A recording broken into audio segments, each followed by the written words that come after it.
जो आपला VPSK experiment आहे त्याचं बेसिकली थोडंसं एक्सप्लेनेशन द्यायचं राहिलं होतं व्हिडिओमध्ये, मी देतो. तो आपला एक्सपेरिमेंट नंबर 9 आहे. ठीक आहे. तर सॉरी BFSK.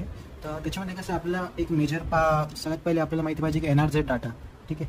आपला जो NRZ डाटा आहे त्याला आपण दोन फॉर्ममध्ये घेतो, एक NRZ आणि एक NRZ बार. ठीक आहे. NRZ डाटा म्हणजे कसं, समजा फॉर एक्झाम्पल हा माझा NRZ डाटा आहे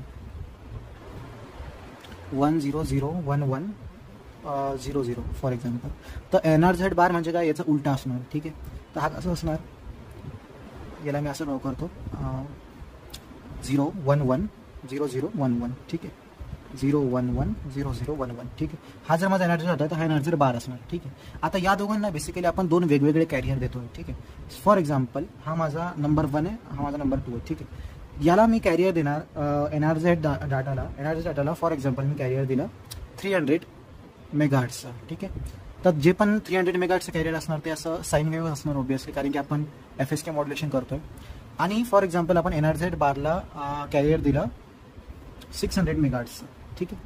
तर हा याचा डबल फ्रिक्वेन्सी आहे. ठीक आहे. ही याची डबल फ्रिक्वेन्सी आहे.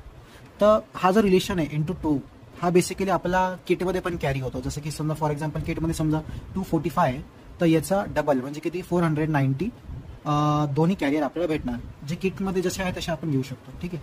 आता काय करणार आपण, फॉर एक्झाम्पल हा माझा कॅरियर आहे, हा मी NRZ डाटाला मिक्स करतो. ठीक आहे. तर यांचं मॉड्युलेशनमध्ये यांचं मल्टिप्लायर होणार, एक मल्टिप्लायर असणार बेसिकली जो या दोघा सिग्नल्सला मल्टिप्लाय करणार. NRZ डाटा आणि 300 मेगाहर्ट्ज, NRZ बार आणि 600 मेगाहर्ट्ज. तर यांना काय होणार, फॉर एक्झाम्पल जेव्हा इथं 1 बीट आहे, ठीक आहे, तेव्हा ही वेव्ह आपल्याला सेम टू सेम भेटणार. पण जेव्हा 0 बीट आहे तेव्हा आपल्याला काहीच नाही भेटणार. सेम टू सेम इथं जेव्हा इथं 0 बीट आहे तेव्हा आपल्याला काहीच नाही भेटणार, आणि जेव्हा इथं 1 बीट आहे तेव्हा आपल्याला ॲज इट इज हा फ्रिक्वेन्सीची ही जी वेव्ह आहे ही भेटणार. ठीक आहे. तर याला मी कसं करणार, जे आउटपुट आहे मी दाखवतो. फॉर एक्झाम्पल कॅरियर 1 जे आपण फर्स्ट घेतो त्याचं आउटपुट कसं दिसणार, हा 1 आहे. ठीक आहे. याला मी ॲज इट इज असं ड्रॉ करून दाखवतो.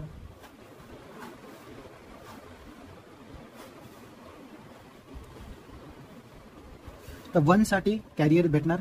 ठीक आहे. 600 मेगाहर्ट्ज आहे, तर समजा मी इथं 2 पल्स ड्रॉ केला. त्याच्यानंतर 0 आहे तर 0 साठी काहीच नाही भेटणार. ठीक आहे. आता 2 1 आहे तर वापस 2 कॅरियर भेटणार. ठीक आहे. 0 आहे तर काहीच नाही भेटणार. याच्यासाठी 600 मेगाहर्ट्ज आहे, हे दिसत नव्हतं. ठीक आहे. हां. तर हे 1 होतं तर 1 साठी कॅरियर भेटणार, 0 साठी कॅरियर नाही भेटणार. 2 1 साठी कॅरियर भेटणार, 0 साठी कॅरियर नाही भेटणार. हे कॅरियर म्हणतात. आता समजा मी NRZ बारसाठी ट्राय केलं. NRZ बारसाठी पहिला बीट 0, बाकी 2 1 आहे. ठीक आहे. तर 0 साठी काहीच नाही भेटणार, 1 साठी जास्त फ्रिक्वेन्सीवाले कॅरियर भेटेल, याची फ्रिक्वेन्सी जास्त आहे. 0 साठी वापस काहीच नाही भेटणार, 1 साठी परत कॅरियर भेटेल. ठीक आहे. हे आपला ASK1 आहे आणि हा आपला ASK2 आहे जो आपण किटमध्ये ऑब्झर्व केला आहे. ठीक आहे. तो व्हिडिओ तुम्हाला परत बघायला लागेल तेव्हा समजू. आता हे जे ASK1 आणि ASK2 आहे, समजा मी विचारलं यांची फ्रिक्वेन्सी किती असणार किंवा यांची बँडविड्थ किती असणार, तर जी पण जो माझा बीट आहे बेसिकली एक बीट एका बीट क्लॉकमध्ये चेंज होतं. म्हणजे हे जे बीट असणार याची एक बीट क्लॉक असणार, ही बीट क्लॉक अशी दिसणार.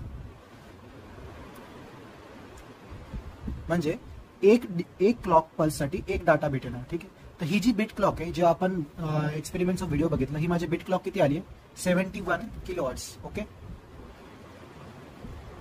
आपण जर NRZ आणि NRZ बारचा पण जर स्पेक्ट्रम बघितला तर तो सेम टू सेम तिची बँडविड्थ 71 किलोहर्ट्ज येते, जी की माझी बीट क्लॉकची फ्रिक्वेन्सी सेम तीच येते. जर मी याचा जर फ्रिक्वेन्सी स्पेक्ट्रम बघितला तर हा माझा ट्वाइस ऑफ FB येतो. म्हणजे जी बीट क्लॉक आहे माझी FB, जो माझा 71 किलोहर्ट्ज आला आहे, जो मी कॅल्क्युलेट केला, हा याचा ट्वाइस ऑफ FB म्हणजे किती येणार 70 × 2 किती होता 140, म्हणजे 140 किलोहर्ट्जच्या जवळपास येणार. ठीक आहे. आणि जो की माझा येतो याचा स्पेक्ट्रम कसा दिसणार, समजा फॉर एक्झाम्पल असा स्पेक्ट्रम दिसतो, तर याची जी बँडविड्थ येणार ती 140 किलोहर्ट्जच्या जवळपास येणार. ठीक आहे. आपण जे थिओरिटिकली 140 किलोहर्ट्ज बघितलं, तर ASK1 जर मी बघितलं तर माझा किटवरती 145 आला आणि ASK2 150 किलोहर्ट्ज आला, तर जो अप्रॉक्सिमेटली सेम आहे. आता हे जे ASK आहे हे 2 ASK. ठीक आहे. या दोघांना मी एक ॲडरला देणार. या दोघांचं जेव्हा ॲडिशन होणार तेव्हा मला एक आउटपुट वेव्हफॉर्म भेटेल, तो असणार माझा BFSK. तर हे कसं दिसणार, ऑब्वियसली इथं फ्रिक्वेन्सी कमी आहे, इथं फ्रिक्वेन्सी जास्त आहे, तर याला कसं दिसणार, जो माझा डाटा आहे 1001100. मी फर्स्ट जो माझा डाटा होता NRZ त्याच्या रिस्पेक्ट सांगतो. ठीक आहे. तर 1 साठी माझी फ्रिक्वेन्सी फॉर एक्झाम्पल 600 होती, ठीक आहे, आणि 0साठी 300 होती. हे चेंज पण होऊ शकतं डिपेंडिंग ऑन किट, तुम्ही बघू शकता. तर 1साठी कशी येणार, मोठी जास्त फ्रिक्वेन्सी येणार, ठीक आहे. 0साठी कमी येणार, 1साठी परत जास्त येणार, 0साठी परत कमी येणार. तर हा माझा BFSK झाला. आता समजा मी BFSKचं स्पेक्ट्रम बघितलं, ठीक आहे. BFSKचं स्पेक्ट्रम असं काही दिसेल, ठीक आहे. तर BFSKचं spectrum according to theory 4 times FB येत असतं, ओके. पण कारण आपण इथं ऍडिशन करतोय आणि आपण इथं हे जे रिलेशन आहे ट्वाइस रिलेशन घेतोय 300/2, तर याच्यामुळे काय होणार, हे जे BFSK जे आयडियली 4 टाइम्स FB येतो हे 6 टाइम्स FB येतं, ठीक आहे. तर हे किती होतं आपलं 70 होतं, अप्रॉक्सिमेटली 70 × 6 टाइम्स येणार, जे पण याची बँडविड्थ होती ती × 6, ठीक आहे. हे असणार माझं BFSK. हे आपण ऑब्झर्व करू शकतो किटवरती. हा माझा BFSKचा स्पेक्ट्रम आहे जो की अप्रॉक्सिमेटली 6 टाइम्स येतो 71च्या 435 किलोहर्ट्ज. आता समजा कोणी बोललं डिमॉड्युलेशन कसं करायचं, तर त्याच्यासाठी सिम्पल काही नाही, आपल्याला फिल्टर्स लागणार आहे. तर सगळ्यात पहिले मी इथे लिहितो BFSK, ठीक आहे. आता फॉर एक्झाम्पल माझ्याकडे 2 फिल्टर्स आहे बेसिकली, त्याला मी लो पास फिल्टर बोलतो, ठीक आहे. तर पहिला जो फिल्टर आहे फॉर एक्झाम्पल 300 मेगाहर्ट्जवरती ट्यून्ड आहे आणि सेकंडवाला फॉर एक्झाम्पल 600 मेगाहर्ट्जवरती ट्यून्ड आहे. म्हणजे काय असणार की 300 मेगाहर्ट्जवाला फक्त 300 फ्रिक्वेन्सी अलाव करणार आहे, 600वाला फक्त 600 करणार.